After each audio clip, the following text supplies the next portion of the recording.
Morella d'Edgar Allan Poe. Traduit par Charles Baudelaire. Lu par Mère Castor.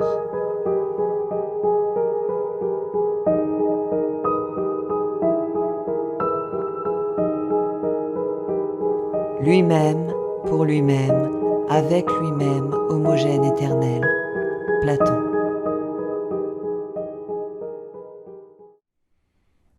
Ce que j'éprouvais relativement à mon ami Morella était une profonde mais très singulière affection. Ayant fait sa connaissance par hasard, il y a nombre d'années, mon âme, dès notre première rencontre, brûla de feux qu'elle n'avait jamais connus. Mais ces feux n'étaient point ceux d'Éros, et ce fut pour mon esprit un amer tourment que la conviction croissante que je ne pourrais jamais définir leur caractère insolite, ni régulariser leur intensité errante. Cependant, nous nous convîmes, et la destinée nous fit nous unir à l'autel. Jamais je ne parlais de passion, jamais je ne songeais à l'amour. Néanmoins, elle fuyait la société, et, s'attachant à moi seul, elle me rendit heureux. Être étonné, c'est un bonheur, et rêver, n'est-ce pas un bonheur aussi? L'érudition de Morella était profonde. Comme j'espère le montrer, ses talents n'étaient pas d'un ordre secondaire. La puissance de son esprit était gigantesque. Je le sentis, et dans maintes occasions, je devins son écolier. Toutefois, je m'aperçus bientôt que Morella, en raison de son éducation faite à Presbourg, étalait devant moi bon nombre de ces écrits mystiques qui sont généralement considérés comme l'écume de la première littérature allemande. Ces livres, pour des raisons que je ne pouvais concevoir, faisaient son étude constante et favorite. Et si, avec le temps, ils devinrent aussi la mienne, il ne faut attribuer cela qu'à la simple mais très efficace influence de l'habitude et de l'exemple. En toutes ces choses, si je ne me trompe, ma raison n'avait presque rien à faire. Mes convictions, où je ne me connais plus moi-même, n'étaient en aucune façon basées sur l'idéal, ou n'auraient pu découvrir, à moins que je ne m'abuse grandement, aucune teinture du mysticisme de mes lectures, soit dans mes actions, soit dans mes pensées. Persuadé de cela, je m'abandonnai aveuglément à la direction de ma femme, et j'entrai avec un cœur imperturbé dans le labyrinthe de ses études. Et alors, quand, me plongeant dans les pages maudites, je sentais un esprit maudit qui s'allumait en moi, Morella venait, posant sa main froide sur la mienne et ramassant dans les cendres d'une philosophie morte quelques graves et singulières paroles qui, par leur sens bizarre, s'incrustaient dans ma mémoire. Et alors, pendant des heures, je m'étendais, rêveur, à son côté. Je me plongeais dans la musique de sa voix, jusqu'à ce que cette mélodie à la longue s'infectât de terreur, et une ombre tombait sur mon âme, et je devenais pâle, et je frissonnais intérieurement de ces sons trop extraterrestres. Et ainsi, la jouissance s'évanouissait soudainement dans l'horreur, et l'idéal du beau devenait l'idéal de la hideur, comme la vallée de Hinnon est devenue la Géhenne. Il est inutile d'établir le caractère exact des problèmes qui, jaillissant des volumes dont j'ai parlé, furent pendant longtemps presque le seul objet de conversation entre Morella et moi. Les gens instruits dans ce que l'on peut appeler la morale théologique les concevront facilement, et ceux qui sont illettrés n'y comprendraient que peu de choses en tout cas. L'étrange panthéisme de Fichte, la palingénésie modifiée des pythagoriciens et, par-dessus tout, la doctrine de l'identité telle qu'elle est présentée par Schelling étaient généralement les points de discussion qui offraient le plus de charme à l'inventive Morella.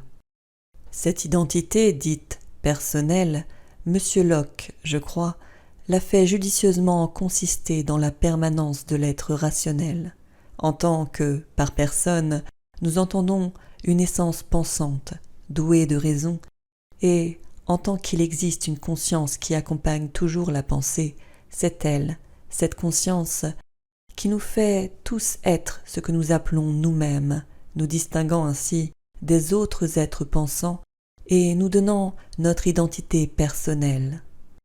Mais le principium individuationis, la notion de cette identité qui, à la mort, est ou n'est pas perdue à jamais, fut pour moi, en tout temps, un problème du plus intense intérêt, non seulement à cause de la nature inquiétante et embarrassante de ses conséquences, mais aussi à cause de la façon singulière et agitée dont en parlait Morella. Mais, en vérité, le temps était maintenant arrivé où le mystère de la nature de ma femme m'oppressait comme un charme. Je ne pouvais plus supporter l'attouchement de ses doigts pâles, ni le timbre profond de sa parole musicale, ni l'éclat de ses yeux mélancoliques. Et elle savait tout cela, mais ne m'en faisait aucun reproche. Elle semblait avoir conscience de ma faiblesse ou de ma folie, et tout en souriant, elle appelait cela « destinée ». Elle semblait aussi avoir conscience de la cause, à moi inconnue, de l'altération graduelle de mon amitié, mais elle ne me donnait aucune explication et ne faisait aucune allusion à la nature de cette cause. Morella, toutefois, n'était qu'une femme, et elle dépérissait journellement. À la longue, une tache pourpre se fixa immuablement sur sa joue, et les veines bleues de son front pâle devinrent proéminentes. Et ma nature se fondait parfois en pitié, mais, un moment après, je rencontrais l'éclair de ses yeux chargés de pensées, et alors mon âme se trouvait mal, et éprouvait le vertige de celui dont le regard a plongé dans quelque lugubre et insondable abîme. Dirais-je que j'aspirais, avec un désir intense et dévorant, au moment de la mort de Morella? Ce fut ainsi, mais le fragile esprit se cramponna à son habitacle d'argile pendant bien des jours, bien des semaines et bien des mois fastidieux, si bien qu'à la fin, mes nerfs torturés remportèrent la victoire sur ma raison, et je devins furieux de tous ces retards, et avec un cœur de démon, je maudis les jours et les heures et les minutes amères qui semblaient s'allonger et s'allonger sans cesse à mesure que sa noble vie déclinait comme les ombres dans l'agonie d'un jour. Mais, un soir d'automne, comme l'air dormait immobile dans le ciel, Morella m'appela à son chevet.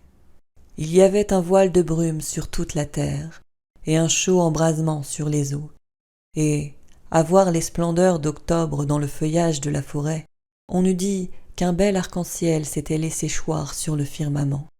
« Voici le jour des jours, » dit-elle quand j'approchai, « le plus beau des jours pour vivre ou mourir. C'est un beau jour pour les fils de la terre et de la vie, plus beau encore pour les filles du ciel et de la mort. » Je baisai son front et elle continua. « Je vais mourir, cependant, je vivrai. » « Morella !» « Ils n'ont jamais été ces jours où il t'aurait permis de m'aimer, mais celle que dans la vie tu abhorras, dans la mort tu l'adoreras. »« Morella !» « Je répète que je vais mourir, mais en moi est un gage de cette affection. Ah, quelle mince affection que tu as éprouvée pour moi, Morella. Et quand mon esprit partira, l'enfant vivra, ton enfant, mon enfant à moi, Morella. Mais tes jours seront des jours pleins de chagrin, de ce chagrin qui est la plus durable des impressions, comme le cyprès est le plus vivace des arbres. Car les heures de ton bonheur sont passées, et la joie ne se cueille pas 2 fois dans une vie, comme les roses de Paestum 2 fois dans une année. Tu ne joueras plus avec le temps le jeu de l'homme de Théos. Le myrte et la vigne te seront choses inconnues, et partout sur la terre tu porteras avec toi ton suaire, comme le musulman à la Mecque. « Morella !» m'écriai-je. « Morella ! Comment sais-tu cela ?» Mais elle retourna son visage sur l'oreiller. Un léger tremblement courut sur ses membres. Elle mourut, et je n'entendis plus sa voix. Cependant, comme elle l'avait prédit, son enfant, auquel, en mourant, elle avait donné naissance, et qui ne respira qu'après que sa mère eut cessé de respirer, son enfant, une fille, vécut.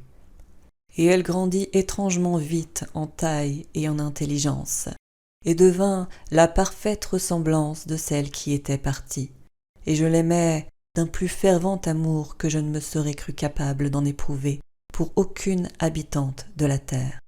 Mais, avant qu'il fût longtemps, le ciel de cette pure affection s'assombrit, et la mélancolie, et l'horreur, et l'angoisse y défilèrent en nuages. J'ai dit que l'enfant grandit étrangement en taille et en intelligence. Étrange, en vérité, fut le rapide accroissement de la nature corporelle.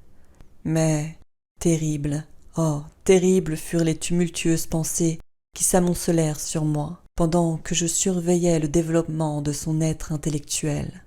Pouvait-il en être autrement quand je découvrais chaque jour dans les conceptions de l'enfant la puissance adulte et les facultés de la femme, quand les leçons de l'expérience tombaient des lèvres de l'enfant, quand je voyais à chaque instant la sagesse et les passions de la maturité jaillir de cet œil noir et méditatif, quand, dis-je, tout cela frappa mes sens épouvantés, quand il fut impossible à mon âme de se le dissimuler plus longtemps, à mes facultés frémissantes de repousser cette certitude, y a-t-il lieu de s'étonner que des soupçons d'une nature terrible et inquiétante se soient glissés dans mon esprit ou que mes pensées se soient reportées avec horreur vers les contes étranges et les pénétrantes théories de la défunte Morella?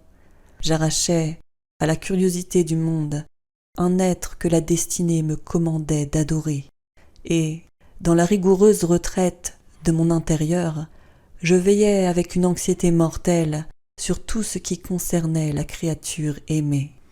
Et comme chaque année se déroulait, et comme chaque jour je contemplais son sein, son doux, son éloquent visage, et comme j'étudiais ses formes mûrissantes, chaque jour je découvrais de nouveaux points de ressemblance entre l'enfant et sa mère, la mélancolique et la morte. Et, d'instant en instant, ces ombres de ressemblance s'épaississaient, toujours plus pleines, plus définies, plus inquiétantes et plus affreusement terribles dans leur aspect.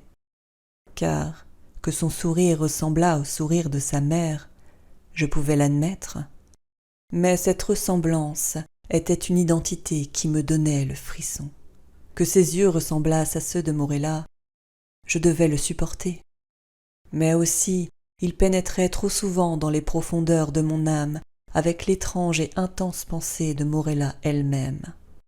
Et dans le contour de son front élevé, et dans les boucles de sa chevelure soyeuse, et dans ses doigts pâles qui s'y plongeaient d'habitude, et dans le timbre grave et musical de sa parole, et par-dessus tout, oh, par-dessus tout, dans les phrases et les expressions de la morte sur les lèvres de l'aimée, de la vivante, je trouvais un aliment pour une horrible pensée dévorante, pour un ver qui ne voulait pas mourir. Ainsi passèrent 2 lustres de sa vie, et toujours ma fille restait sans nom sur la terre. Mon enfant et mon amour étaient les appellations habituelles dictées par l'affection paternelle, et la sévère réclusion de son existence s'opposait à toute autre relation. Le nom de Morella était mort avec elle. De la mère, je n'avais jamais parlé à la fille. Il m'était impossible d'en parler. En réalité, durant la brève période de son existence, cette dernière n'aurait reçu aucune impression du monde extérieur, excepté celle qui avait pu lui être fournie dans les étroites limites de sa retraite. À la longue, cependant, la cérémonie du baptême s'offrit à mon esprit, dans cet état d'énervation et d'agitation, comme l'heureuse délivrance des terreurs de ma destinée. Et, au fond baptismaux, j'hésitais sur le choix d'un prénom, et une foule d'épithètes, de sagesse et de beauté, de noms tirés des temps anciens et modernes de mon pays et des pays étrangers, vint se presser sur mes lèvres, et une multitude d'appellations charmantes de noblesse, de bonheur et de beauté. Qui m'inspira donc alors d'agiter le souvenir de la morte enterrée? Quel démon me poussa à soupirer un son dont le simple souvenir faisait toujours refluer mon sang par torrents des tempes au cœur? Quel méchant esprit parla du fond des abîmes de mon âme quand, sous les voûtes obscures et dans le silence de la nuit, je chuchotais dans l'oreille du saint homme les syllabes « Morella ». Quel être, plus que démon, convulsa les traits de mon enfant et les couvrit des teintes de la mort, quand, tressaillant à ce son à peine perceptible, elle tourna ses yeux limpides du sol vers le ciel, et, tombant prosternée sur les dalles noires de notre caveau de famille, répondit « Me voilà ». Ces simples mots tombèrent, distincts, froidement, tranquillement distincts dans mon oreille, et de là, comme du plomb fondu, roulèrent en sifflant dans ma cervelle. Les années peuvent passer, mais le souvenir de cet instant, jamais. Ah, les fleurs de la vigne n'étaient pas chose inconnue pour moi, mais l'aconite et le cyprès m'ombragèrent nuit et jour. Et je perdis tout sentiment du temps et des lieux, et les étoiles de ma destinée disparurent du ciel, et dès lors la terre devint ténébreuse, et toutes les figures terrestres passèrent près de moi comme des ombres voltigeantes, et parmi elles je n'en voyais qu'une, Morella. Les vents du firmament ne soupiraient qu'un son à mes oreilles, et le clapotement de la mer murmurait incessamment Morella.